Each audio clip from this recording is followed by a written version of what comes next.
പോറ്റിയെ കേറ്റിയെ സ്വർണം ചെമ്പായി മാറ്റിയെ. ഈ പാട്ട് നിങ്ങൾ മറന്നു കാണില്ലല്ലോ. മറക്കാൻ യാതൊരു സാധ്യതയുമില്ല. കാര്യം ഇടതുപക്ഷത്തെ കരിവാരി തേക്കുവാൻ വേണ്ടി, ശബരിമലയിലെ സ്വർണ്ണക്കൊള്ളയെ ഇടതുപക്ഷത്തിന്റെ തലയിൽ കെട്ടി വയ്ക്കുവാൻ വേണ്ടിയിട്ട് വലതുപക്ഷ മാധ്യമങ്ങളും വലതുപക്ഷ പ്രസ്ഥാനങ്ങളും സ്ഥിരമായി പാടിക്കൊണ്ട് നടന്ന ഒരു പാട്ടായിരുന്നു പോറ്റിയെ കേറ്റിയെ സ്വർണം ചെമ്പായി മാറ്റിയെ എന്നുള്ള ഈ ഒരു ഗാനം. പാരഡി ഗാനമാണ്. പക്ഷേ ഇന്നത്തെ ഈ ഒരു സാഹചര്യത്തിൽ എന്തുകൊണ്ട് ഈ ഗാനത്തെ വീണ്ടും അവർ പാടാൻ തയ്യാറാകുന്നില്ല? പോറ്റിയെ കയറ്റിയത് ആരാണ്? തന്ത്രിയിലൂടെ ഉണ്ണികൃഷ്ണൻ പോറ്റിയെ ശബരിമലയ്ക്കകത്ത് കയറ്റി സ്വർണം കൊള്ളയടിച്ചത് ആരാണ്? ആ കാലത്ത് ദേവസ്വം മന്ത്രിയായിരുന്ന, എനിക്ക് തോന്നുന്നു 2004 കാലഘട്ടത്തിലാണെന്ന് തോന്നുന്നു, കെ.സി. വേണുഗോപാലാണ്. കെ.സി. വേണുഗോപാലിനെതിരെ ഒരു പരാമർശം വന്നപ്പോൾ വലതുപക്ഷ മാധ്യമങ്ങൾക്കും വലതുപക്ഷ പ്രസ്ഥാനങ്ങൾക്കും ഈ പാട്ട് പാടണ്ട, അപ്പോ പോറ്റിയെ കയറ്റിയത് ആരാണെന്നും പോറ്റിയോടൊപ്പം നിരന്തരം സൗഹൃദത്തിലുണ്ടായിരുന്നത് ആരാണെന്നും ചിത്രങ്ങൾ സഹിതം നമുക്ക് മുമ്പിലുള്ള ഒരു വസ്തുതയാണ്. എന്നിട്ടും ഈ പാട്ട് അന്ന് ഇടതുപക്ഷത്തിനെതിരെ പാരഡി ഗാനമായി പുറത്തിറക്കി ഇടതുപക്ഷത്തെ കരിവാരിത്തേക്കാവുന്നതിന്റെ പരമാവധി കരിവാരിത്തേച്ചു. പക്ഷേ കള്ളം 1000 തവണ പറഞ്ഞാൽ പോലും സത്യമാകും എന്നൊരു വിശ്വാസം അവർക്കുണ്ടായിരുന്നു. പക്ഷേ ആ വിശ്വാസത്തെ തച്ചു തകർത്തുകൊണ്ടാണ് SIT കേസന്വേഷണം ഏറ്റെടുത്ത് അവർ വേണ്ട രീതിയിൽ കേസ് അന്വേഷിച്ച് എത്തേണ്ടവർക്ക് എത്തിയപ്പോൾ പോറ്റിയെ കയറ്റിയത് കോൺഗ്രസ്സുകാരാണെന്ന് തെളിഞ്ഞു. പോറ്റിയുടെ എല്ലാ ചടങ്ങുകളിലും വിശിഷ്ട വ്യക്തികളായി എത്തിയത് കോൺഗ്രസ്സുകാരാണെന്ന് തെളിഞ്ഞു. കോൺഗ്രസിന്റെ പ്രമുഖരായ നേതാക്കളാണെന്ന് തെളിഞ്ഞു. എന്തിനേറെ പറയുന്നു, കേരളത്തിന് പുറത്ത് സോണിയാഗാന്ധി എന്ന് പറയുന്ന ആ വ്യക്തിയുടെ അടുത്ത് പോലും ഈ പറയുന്ന പോറ്റിക്ക് ആക്സസ് ഉണ്ടായിരുന്നു എന്ന് പറഞ്ഞാൽ അതിനർത്ഥം എന്താണ്?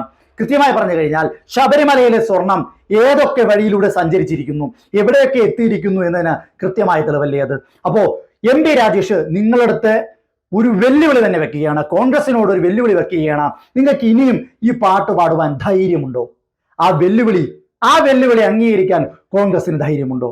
എങ്കിൽ ഈ MP രാജേഷിന്റെ ആ വെല്ലുവിളി നിങ്ങളൊന്ന് കേൾക്കൂ. എന്നിട്ട് ആ വെല്ലുവിളിക്ക് കൃത്യമായ ഒരു മറുപടി, ആ വെല്ലുവിളി ഏറ്റെടുത്തുകൊണ്ട് അതിന് കൃത്യമായ ഒരു മറുപടി കോൺഗ്രസിന്റെ നേതാക്കന്മാർ, തലക്കനമുള്ള നേതാക്കന്മാർ മറുപടി തരണം എന്നതൊരു അപേക്ഷയാണ്. ആദ്യം ആ വെല്ലുവിളി ഒന്ന് കേൾക്കാം.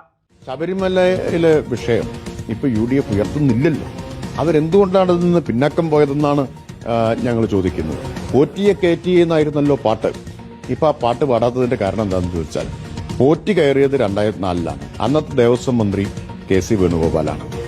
ഇന്ത്യയിൽ ഏറ്റവും സുരക്ഷിതത്വമുള്ള അതീവ സുരക്ഷാ മേഖലയിലുള്ള സോണിയാഗാന്ധിയുടെ വീട്ടിൽ എങ്ങനെ പോറ്റി കയറി എന്ന ചോദ്യം വന്നതോടുകൂടി പിന്നെ പോറ്റി എന്ന വാക്കേ മിണ്ടുന്നില്ലല്ലോ കോൺഗ്രസ്. പോറ്റി ഒരു LDF നേതാവിന്റെയും വീട്ടിൽ കയറിയിട്ടില്ല. ഹൈക്കോടതിയുടെ നേരിട്ടുള്ള നിയന്ത്രണത്തിലും മേൽനോട്ടത്തിലും അന്വേഷിക്കുന്ന SITക്കെതിരെ ആരോപണം ഉന്നയിച്ചു. ആ ആരോപണം തീർത്തും തെറ്റാണ് എന്ന് ഹൈക്കോടതി പറഞ്ഞില്ലേ? അപ്പൊ എന്താണ് ഇപ്പോൾ കോൺഗ്രസിന്റെ പരിഭ്രമം എന്നാണ് വ്യക്തമാവുന്നത്. MP രാജേഷിൻ്റെത് കൃത്യമായിട്ടുള്ള ചോദ്യമാണ്. ഈ പാരഡി ഗാനം ഉപയോഗിച്ചുകൊണ്ട് ഇടതുപക്ഷത്തെ തകർക്കുവാൻ ശ്രമിച്ച മാധ്യമങ്ങൾ, വലതുപക്ഷത്തിന് വേണ്ടി PR പണിയെടുക്കുന്ന മാധ്യമങ്ങൾ ഇപ്പോൾ വലതുപക്ഷം കുറ്റക്കാരായി നിൽക്കുമ്പോൾ, കോൺഗ്രസിന്റെ നേതാക്കന്മാർ പ്രതിപ്പട്ടികയിൽ നിൽക്കുമ്പോൾ, കോൺഗ്രസ് നേതാക്കന്മാർ ആരാധിച്ചിരുന്ന തന്ത്രി കുടുംബം വരെ അറസ്റ്റിലാകുമ്പോൾ എന്തുകൊണ്ട് ഈ പാട്ട് നിങ്ങൾക്കെതിരെ ഉപയോഗിക്കുന്നില്ല? വേണമെങ്കിൽ ഇടതുപക്ഷത്തിന് ഈ പാട്ട് നിങ്ങൾക്കെതിരെ ഒരു പാരഡിയാക്കി ഇറക്കി വേണ്ട കോലാഹലം ഉണ്ടാക്കാം. പക്ഷേ അതിനൊന്നും ഇടതുപക്ഷം മുതിരുന്നില്ല. എന്തുകൊണ്ട്? കൃത്യമായി SIT കണ്ടെത്തിയിരിക്കുന്നു, തന്ത്രിയെ, ഉണ്ണികൃഷ്ണൻ പോറ്റിയെ അകത്ത് കയറ്റിയത് തന്ത്രി തന്നെയാണ്. ആ തന്ത്രിക്ക് വേണ്ടപ്പെട്ടവരെല്ലാം കോൺഗ്രസ് നേതാക്കന്മാരാണ്. ഉണ്ണികൃഷ്ണൻ പോറ്റിക്ക് സോണിയാഗാന്ധി വരെ ആക്സസ് ഉണ്ട്. അപ്പോ കൃത്യമായി തെളിഞ്ഞിരിക്കുന്നു, ശബരിമല സ്വർണ്ണക്കൊള്ളയിൽ ഒരു പങ്ക് കൊണ്ടുപോയിരിക്കാൻ സാധ്യത അത് കോൺഗ്രസ് നേതൃത്വം തന്നെയാണ്. അതുകൊണ്ടാണ് ഇത്തരത്തിൽ ഇടതുപക്ഷത്തിന്റെ മേൽ ചാരി വെച്ച് രക്ഷപ്പെടുവാനുള്ള ശ്രമം തകർന്നപ്പോൾ തിരിച്ച് മിണ്ടാട്ടമില്ലാത്ത ഊമകളെ പോലെ കോൺഗ്രസിന്റെ മുതിർന്ന നേതാക്കന്മാർ സഹിതം ഇങ്ങനെ അഭിനയിക്കുന്നത്. എന്തായാലും ശരി, ഇപ്പോ ഇത് ചർച്ചയല്ല. ശബരിമല സ്വർണ്ണക്കൊള്ള ചർച്ചയല്ല, ശബരിമലയിൽ തന്ത്രി മോഷ്ടിച്ചത് ചർച്ചയല്ല, ഉണ്ണികൃഷ്ണൻ പോറ്റി ചർച്ചയല്ല, ഈ പാട്ട് പാരഡി ഗാനം ചർച്ചയല്ല. എന്തുകൊണ്ട്? ഇവരുടെ കള്ളക്കളികൾ വെളിച്ചത്തായപ്പോൾ ഇതൊന്നും ചർച്ചാ വിഷയമല്ല. അപ്പോൾ MP രാജേഷിന്റെ ചോദ്യം ക്ലിയർ ആണ്. അതായത് എന്തിനു വേണ്ടിയിട്ടാണ് ഇടതുപക്ഷത്തെ കരിവാരിത്തേക്കാൻ ആ പാരഡി ഗാനത്തിലൂടെ നിങ്ങൾ മുതിർന്നത്?